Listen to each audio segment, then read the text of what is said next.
Okay, so let's come back to the woman with the 12 stars.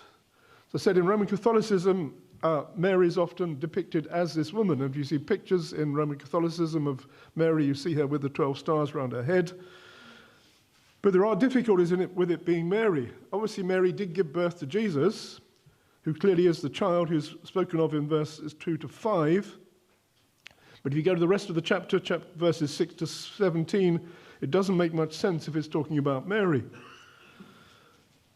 Now, the view which I take is actually the woman does connect to Israel, and there are good reasons for making this connection. David Guzik, in his commentary on this passage, he said, quote, "The woman clothed in the sun should be identified with Israel according to Joseph's dream in Genesis chapter 37. Remember, Joseph had a dream when he saw the sun and the moon and the stars bowing down to him, and that was representing his father, Jacob, his mother, Rachel, and his 11 brothers, who would become the 12 tribes of Israel. So he says, Guzik says, then in that dream, the sun represented Jacob, the moon represented Joseph's mother, Rachel, and the 11 stars were the sons of Israel, which bowed down to Joseph.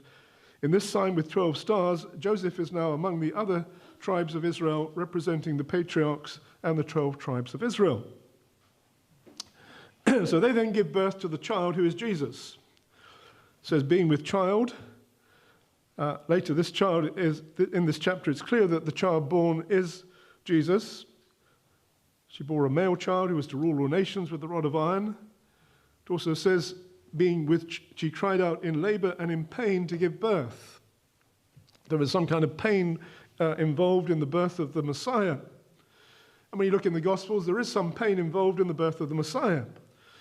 Travail and pain associated with the circumstances of Jesus' birth. You had the Roman occupation, you had the census, you had the journey to Jerusalem, the no room in the inn, and then the attempt of Herod to kill him after the birth. So you have some kind of travail and pain associated with this birth, which is also associated with the spiritual battle, because Satan wants to get him out of the way. He doesn't want this birth to happen because he knows when this child comes into the world, that's the beginning of the doom of his kingdom.